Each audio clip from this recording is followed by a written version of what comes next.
एक सुंदर सी कन्या अनामिका कॉलेज में अपना ग्रेजुएशन पूरा करती है। तभी उसकी मुलाकात एक लड़के राहुल से होती है। राहुल भी बहुत स्मार्ट और माता पिता का आज्ञाकारी बेटा है। दोनों एक दूसरे को पसंद करने लगते हैं। दोनों का ग्रेजुएशन पूरा होता है। राहुल अपने शहर में जॉब करने लगता है और लड़की भी एक अच्छी जॉब कर रही है।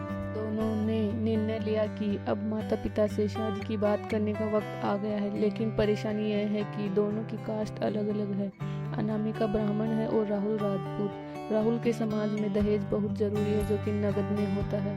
उसके अलावा कई तरह के गिफ्ट्स और गहने की भी मांग की जाती है। राहुल ने अनामिका को यह स्थिति स्पष्ट की और कहा, घर वालों को मनाओ, अगर तुम सभी मांगे पूरी करवाती हो तो मेरे माता पिता तुम्हें पलकों पर बैठाएंगे।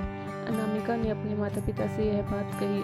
अनामिका के माता पिता को यह बात पसंद नहीं थी, पर अनामिका की जिद थी कि अगर मुझे दहेज दोगे तो मेरी इज्जत बढ़ेगी।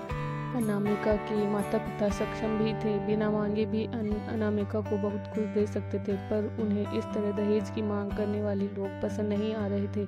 लेकिन माता पिता अनामिका की खुशी चाहते थे। उन्हें यह डर था कि कहीं उनकी बेटी ये ना सोचे कि वे अपनी बेटी को कुछ देना नहीं चाहते, इसलिए उन्होंने सभी शर्तें मानी। शादी में राहुल को कार, फ्लैट, फर्नीचर के साथ 50 लाख नकद दिए गए। साथ ही अनामिका को गहने भी दिए गए और सभी रिश्तेदारों को गिफ्ट्स और कपड़े भी दिए। शादी बहुत धूमधाम से की गई, कोई कमी नहीं छोड़ी गई। अनामिका को मन ही मन यह गुमान था कि कास्ट अलग होने के बावजूद माता पिता ने उसकी शादी ससुराल के हिसाब से की। अनामिका को विश्वास था कि उसे बेटी बनाकर रखा जाएगा, उसे वही प्यार दिया जाएगा जो उसके माता पिता ने दिया, क्योंकि उसने अपने ससुराल का मान रखा है। अनामिका ने अपने घर से ससुराल विदा ली।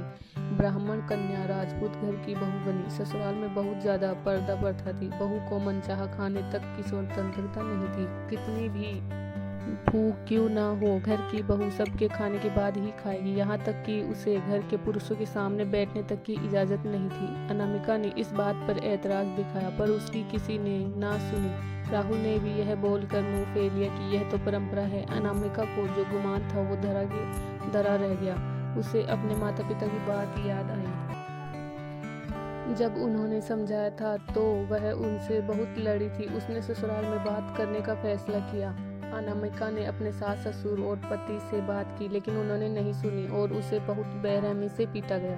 अनामिका ने कभी ऐसा व्यवहार नहीं देखा था। उसे जिस लाए हुए दहेज पर घमंड था वह चूर चूर हो गया था।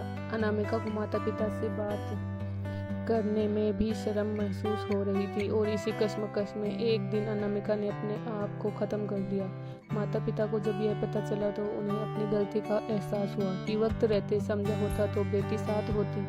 जो लोग दहेज पर बेटे की शादी करते हैं उनकी सोच हर तरह से छोटी होती है। जो बेटे को नीलाम कर सकते हैं वो किसी और की बेटी को कैसे अपनी बेटी बना सकते थे। दहेज कभी खुशियों की चाबी नहीं बन सकता, यह बात सभी को समझनी होगी। इस दहेज प्रथा की कहानी में आपने पढ़ा होगा कि माता पिता ही नहीं, लड़की की सोच भी दहेज को सपोर्ट कर रही थी।